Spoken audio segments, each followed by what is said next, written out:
Assalamualaikum warahmatullahi wabarakatuh. Perkenalkan nama saya Ilham Maulana. Di sini saya akan membawakan materi mengenai workshop dan uji kompetensi mengenai sistem basis data. Tujuan dari workshop ini adalah untuk memberikan pemahaman mendalam serta keterampilan praktis dalam bidang basis data kepada para mahasiswa. Berikut profil dari saya.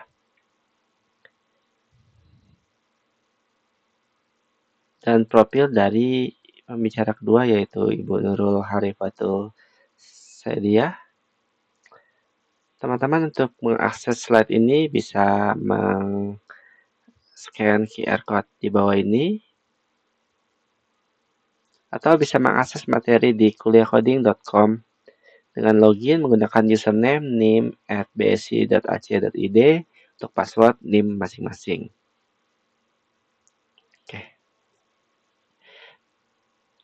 Oke, kita lanjut ke materi.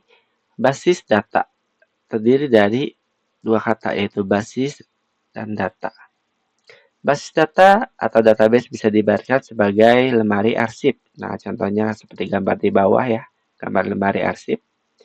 Jadi seandainya kita bertugas mengelolanya, kita mengelola lemari arsip, tentu kita akan merapikan data arsip di lemari tersebut. Dari mulai memberi tanda, mengelompokkan arsipnya, dan lain-lain. Nah, biasanya kita kasih nama nih. Ini arsip pegawai, ini pelanggan, ini penjualan, ini satunya pembelian. Atau bisa juga kita urutkan berdasarkan bulan. Nah, ini bulan Januari, Februari, dan lain-lainnya ya. Tujuannya apa? Tujuannya agar ketika kita ingin mencari arsip, kita bisa dengan mudah mencarinya karena sudah mengatur tata letak di arsip lemari tersebut. Jadi gampang nih. Oh, misalnya mencari data pelanggan. Oh, ada di laci nomor 2. Penjualan di laci nomor 3. Seperti itu. Itu yang dinamakan basis data. Apa itu basis data? Basis itu artinya tempat, gudang, atau tempat menyimpan. Nah, tempat untuk menyimpan ya. Data itu representasi fakta dari dunia nyata atau mewakili suatu objek. Itu suatu data. Seperti misalnya manusia, yaitu data karyawan, karyawan si A, si B, si C, itu data. Pelajar, mahasiswa, mahasiswa si A, si B, si C, dan guru, dan lain-lain. Dosen juga sama. Jadi, basis data biasanya disimpan dalam media penyimpanan berbasis disk, seperti hard disk atau flash disk. Jadi, disimpan di komputer ya. Hardware-nya itu disk. Kalau sekarang ada SSD gitu, nah itu hard disk juga sama sih. Hal ini agar data tersimpan secara permanen. Jadi, data ini akan tersimpan selamanya di disk tersebut. Kecuali ada kerusakan ya. Nah, itu ada lain lagi. Atau ada kena apa namanya ransomware kayak gitu. Nah, itu bisa. Tapi ingat, tidak semua yang disimpan di disk itu bisa dibilang basis data. Oke, misalnya kita naruh foto aja di disknya itu bukan basis data. Bisa jadi karena tujuan utama basis data adalah pengaturan, pemilihan, pengelompokan, dan pengorganisasian data yang baik.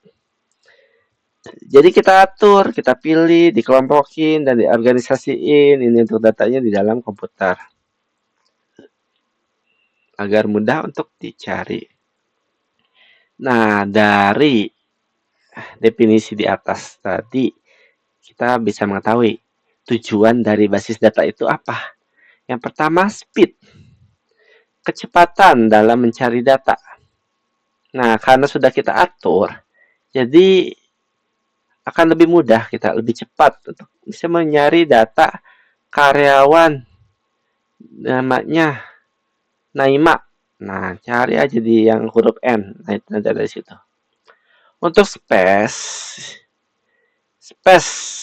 atau efisiensi dalam ruang penyimpanan. Nah, kalau bersifat elektronik, nah disimpan di hard disk beda sama disimpan di lemari. Lemari itu space-nya gede. Hard disk itu lebih kecil. Nah, itu efisiensi. Kemudian akurasi, data yang akurat. Ya, betul. Datanya itu lebih akurat. Kemudian availability, ketersediaan data. Saya nanya, saya mau melihat data penjualan tahun 2021. Nah, itu datanya ada nih sih. Beda halnya kalau kita taruh di kertas.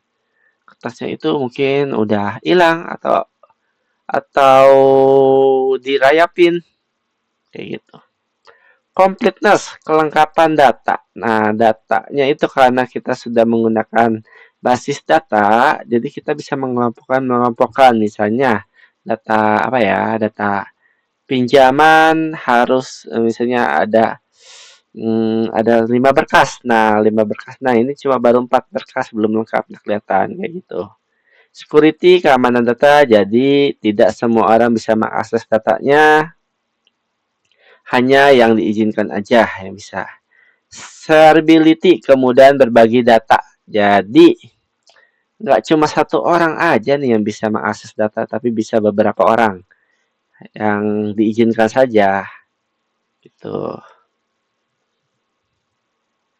Itulah basis data. Oke, sekian video kali ini. Nanti dilanjutkan lagi di video selanjutnya. Terima kasih.